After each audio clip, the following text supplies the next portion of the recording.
I am Paul Grogian, National President of the National Postal Mail Handlers Union. It is June 25th, 2025, and we are at Postal Headquarters in Washington, D.C., where we just opened up formal negotiations for our 2025 National Agreement. Both sides introduced their team members and read their opening statement. The following is a video of the proceedings. On behalf of the National Postal Mail Handlers Union and the 55,000 mail handlers that our union represents, we are pleased to be here in the Benjamin Franklin Room to open the 2025 negotiations with the Postal Service. Although we expect a difficult round of bargaining, the NPMHU is committed to making every reasonable effort to reach an agreement that is good for our members, good for the Postal Service, and good for the American mailing public. The Postal Service certainly is facing continuing challenges. Some of those challenges are caused by economic conditions, others by a decline in mail volume, and still others by operational changes. When the parties negotiated in 2011, 2016, 2019, and 2022, the Postal Service was seeking substantial reductions in labor costs from bargaining unit employees represented by the Mail Handlers Union, including substantial number of non-career employees earning less money and having fewer benefits than career employees. Some of those proposals actually were achieved by the Postal Service during negotiations, especially from the 2013 Fish Gold Arbitration Award. Based on these fundamental changes in our workforce, the Postal Service has reduced its overall labor costs for mail handling activities, and many of those reductions, including a revised wage scale for future career employees, are now scheduled to continue well into the foreseeable future. But this revised wage scale has resulted in several unintended consequences as a result of several unexpectedly large cost of living adjustments during COVID and the proportional COLA provision of our contract that was a result of the Fish Gold Award. The current wage scales are badly broken. They have created major inequities in pay and barely provide a living wage for employees at the lower steps of the scale. The employees at the lower steps of the wage scale make significantly less than their counterparts in the private sector. The clearest and most recent example of this is the UPS Teamster bargaining agreement.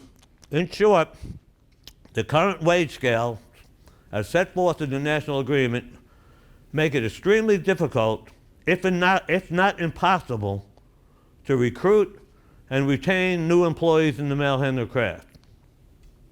In fact, mail handler wages have eroded to the level that the Postal Service has informed us that it has had to subcontract out mail handler work so that it could pay workers higher wages to facilitate recruitment. At the low rate set in the national agreement, the Postal Service claimed that it could not attract enough candidates.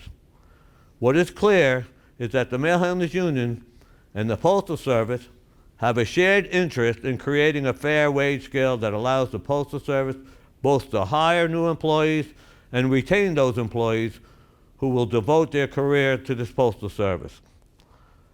The national recovery from COVID-19 pandemic and the return of the return of the American economy to a pattern of normal growth should mean a return to more normalized collective bargaining.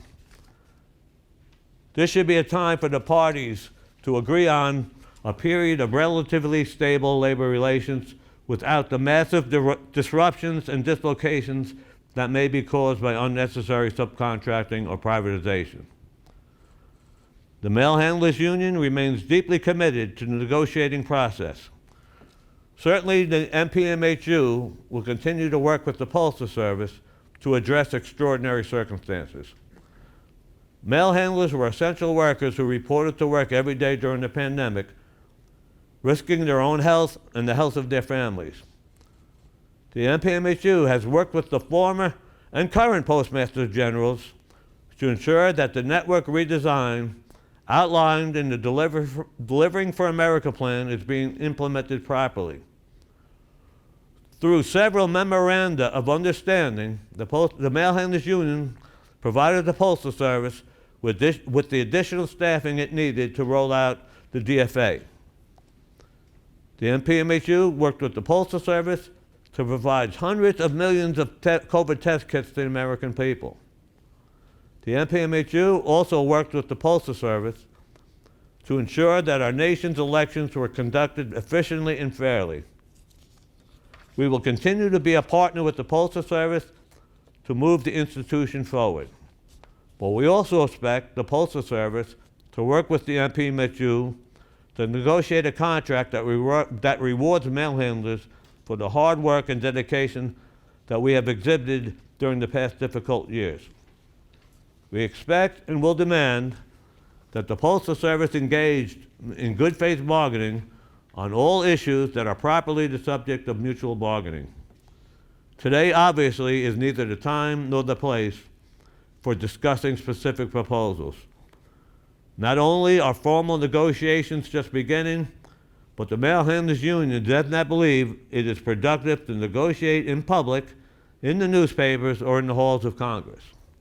Nonetheless, the goals of the National Postal Mail Handlers Union in this year's round of bargaining can be simply stated. We seek a negotiated agreement that corrects a wage scale that is badly broken and that is keeping the Postal Service from hiring and retaining the employee that it needs. We seek an agreement that protects our jobs and improves our standard of living.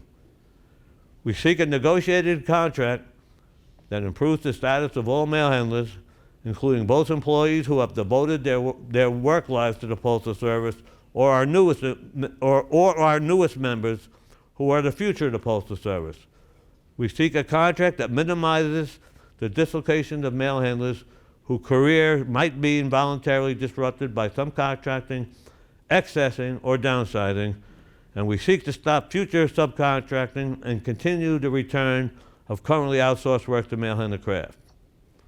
In short, we seek practical solutions to the problems faced by mail handlers so that working together, we can ensure that the Postal Service and that all mail handler employees can continue to provide the American public with the service that they have come to expect.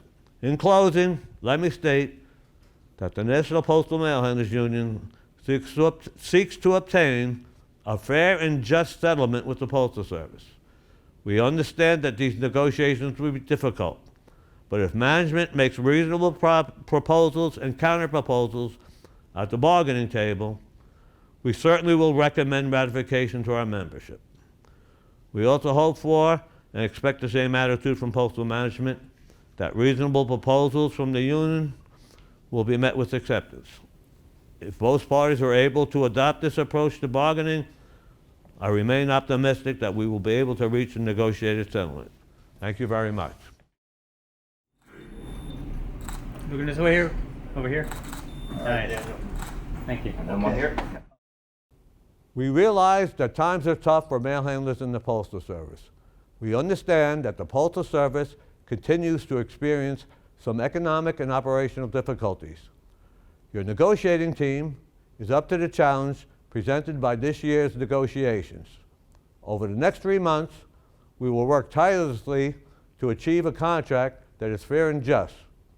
We ask that you support the union and work with us to achieve that goal. Thank you for watching and listening.